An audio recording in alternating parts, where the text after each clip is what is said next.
राष्ट्रवादी काँग्रेसचे नेते अजित पवार यांच्या निधनानंतर रिक्त झालेल्या बारामती विधानसभा मतदारसंघात पोटनिवडणूक जाहीर झाली आहे। ही पोटनिवडणूक जाहीर झाल्यापासूनच या ठिकाणी राजकीय घडामोडींना वेग आल्याचं देखील पाहायला मिळतंय। या निवडणुकीसाठी राज्याच्या उपमुख्यमंत्री सुनेत्रा पवार यांनी आपला उमेदवारी अर्ज दाखल केला आहे। हा उमेदवारी अर्ज दाखल केल्यानंतर सुनेत्रा पवार यांच्या प्रतिज्ञापत्रातील मालमत्तेचा तपशील आता समोर आला आहे आणि या तपशिलानुसार सुनेत्रा पवार यांच्याकडे शरद पवार यांच्यापेक्षाही जास्त संपत्ती असल्याचं समोर आलं आहे।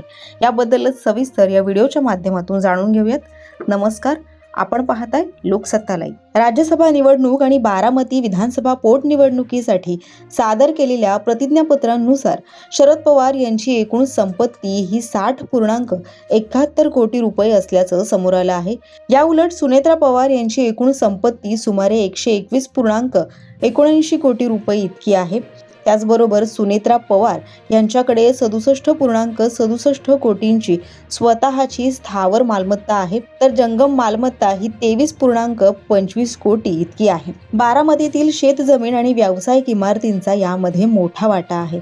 या उलट सुनेत्रा पवार यांच्यावर 16.53 कोटी रुपयांचं कर्ज देखील आहे।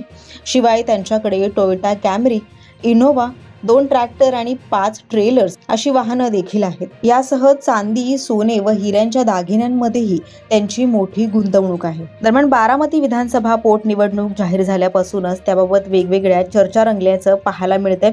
बारामतीची पोटनिवडणूक ही बिनविरोध व्हावी असे प्रयत्न राष्ट्रवादी काँग्रेस अजित पवार पक्षाकडून केले जात आहेत। त्याचबरोबर राज्याचे मुख्यमंत्री देवेंद्र फडणवीस यांनी देखील स्वतःहून विरोधी पक्षांना ही निवडणूक बिनविरोध व्हावी यासाठी आवाहन केलं आहे। मात्र देवेंद्र फडणवीस यांच्या आवाहनानंतर देखील काँग्रेसनं आपला उमेदवार बारामतीच्या पोटनिवडणुकीसाठी दिला आहे। अजित पवार यांच्या अपघात प्रकरणी FIR दाखल करा, मगच बिनविरोध निवडणुकीचा विचार करू अशी अटही काँग्रेसनं घातली होती। मात्र काँग्रेसची आम्ही समजूत काढू आणि वरिष्ठांशी चर्चा करू असं अजित पवार गटातील नेत्यांकडून वारंवार सांगितलं जातंय। मात्र अद्याप देखील काँग्रेसनं या पोटनिवडणुकीतून माघार घेतल्याचं दिसत नाहीये। त्यामुळे बारामतीची ही पोटनिवडणूक बिनविरोध होणार नाही याची शक्यता सध्या तरी मावळली आहे।